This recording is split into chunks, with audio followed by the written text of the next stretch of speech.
ትልቅ ሀብት፣ ትልቅ መሬት፣ ትልቅ የሰው ኃይል የያዙ የመንግስት ኩባንያዎች ባለቤት እንደሌለው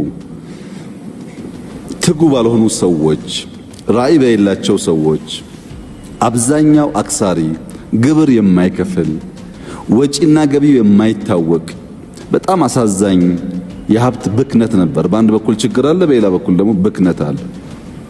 ያንን ነገር በኮርፖሬት ባህል፣ በቢዝነስ ባህል የሚመራ ተቋም ፈጥረን እያንዳንዱን የመንግስት ኩባንያዎች ትርፋማ ማድረግ እንቻል ነው። እሱ ብቻ ግን አይደለም፣ ዳይቨርሲፋይ የምናደርግ ነው።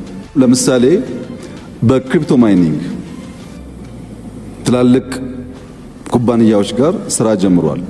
በጥቂት ዓመታት ከፍተኛ ትርፋማ እንደሚሆን ይጠበቃል። ኢትዮጵያ ላለፉት ምናምን ዓመታት ወርቅ ቆፍራ አፈር ነው የምትሸጠው። ለመጀመሪያ ጊዜ የወርቅ ሪፋይነሪ ኢአይኤች ለኢትዮጵያ እየገነባ ነው። በጥቂት ወራት ውስጥ እንደሚጨርስ ተስፋ ይደረጋል። ይሄ በጣም ብዙ ሀብት ያስቀራል፣ ያመጣል።